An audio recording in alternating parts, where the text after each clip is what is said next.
Hey, what's up, family? This is Dr.EricSims with LYOLLifeCoaching. I was out enjoying this beautiful day at home. It's Monday. It's usually the day that I take to rest and just to kind of regroup for the week and for the upcoming week. And I just wanted to spend some time with you guys. Nothing in particular that I wanted to share with you, but just in general, I wanted to just touch bases with you. See how everyone is doing. How are you doing? I'm not necessarily talking about the circumstances of your life, but how are you doing? Apart from your profession and your responsibilities as a parent or a husband or a wife or a son or a daughter, how are you doing internally? Mentally, how are you? Are you well? Are you mentally struggling? Are you in between two destinations mentally? And when I say that, I mean, are you between where it was you're coming from and where you're going to? And how far away are you from where you left? And how close are you to where you're going?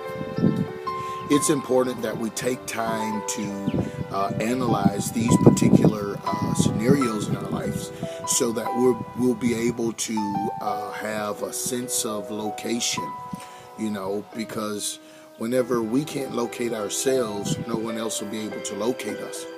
And that is what frustrates relationships, and that it becomes the contradiction of your life itself. And I would like for you to take time today to kind of locate yourself. See, where am I really? What's really going on with me? What am I really doing? What am I really thinking right now? What has seized my attention? And once you do that, then you begin to gather your faculties and center yourself. Find your center.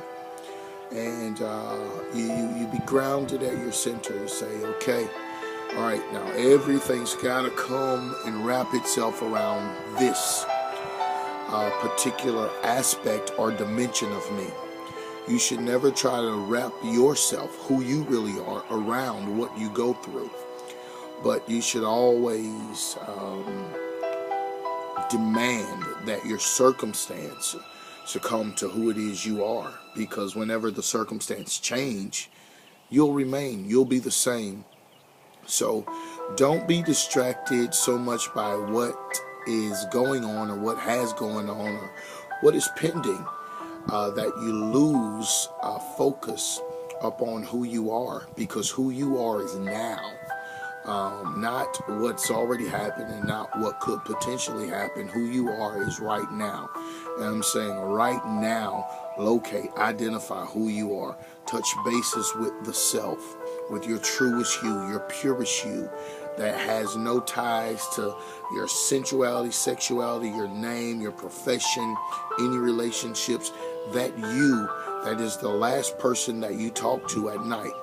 Once you turn the TV off and the lights are out, that presence that you entertain for the final moments before you drift away into your subconscious realm or the dream realm, that you make sure that you connect. It's important that you connect. You would be surprised at how much power you would get as an individual if you would take time to connect with your truest self. Sometimes this is what makes us better, as individuals, when we take time to connect with ourselves. Never spend a day connecting with others more than you spend connecting with yourself, because this, in the end, will only make you good for someone else and not good for yourself. You need to always be good for you, because there are going to be some people in your lives and some relationships in our lives that will be good for us for a season, and later on in another season, a different phase or stage or age in life, that relationship will not be good for us anymore. But you should always be good for yourself. That's why I'm saying make sure that you stay connected to you. Many of you are changing. You are on your pathfinder's journey right now. You're trying to find your path to success, and the dreams that you aspire to accomplish. And it's important that you stay in contact and in connection with yourself in order to do so.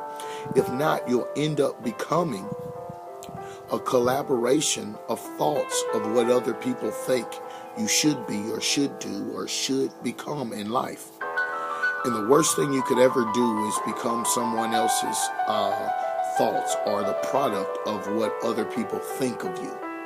You should always be the product of what you think of you, and what you think of you should be anchored in what Creator thinks of you. What did God think of you whenever He released you into the realm of time and gave life to you while you were yet but a seed in your mother's womb?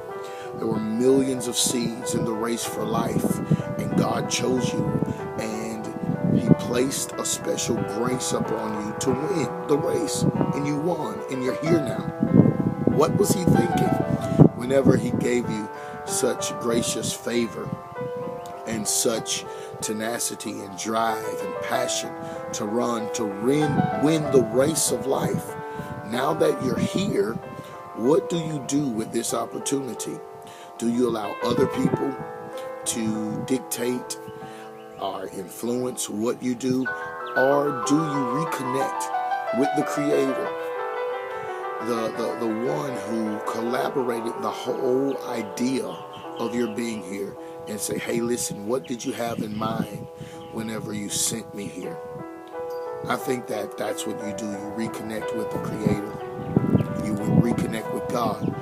And many people think that whenever it comes to reaching or connecting with God, you have to reach out. But the Bible says that God breathed into man the breath of life. He breathed into it, came into. So God breathed Himself into us. So you don't necessarily have to reach out to connect with God. You really have to reach in. And the more you get to know about yourself will be based upon what you get to know about God. And the more you get to know about God will be based upon how deep you're willing to reach within the self to find where that life, that breath of life that He has breathed into every one of us is dwelling at inside of you. And when you found that, you found the most valuable treasure that you'll ever find in life. Listen, it was good chatting with you. I know many of you have a busy day. This is the beginning of the week. And I want you guys to pace yourself. Don't burn out. And don't let your Monday beat you up. I don't care how your day started, how your week has started so far. You have more week left than you have that has already taken place. So don't determine or allow what's already taken place to determine what the rest of your week will be. You decide. You make the decision. Decide that this will be the best week that you've had in the year 2013 up until this point. I'm Dr. EricSims with LYOLLifeCoaching. I bid you Godspeed and blessings until the next time.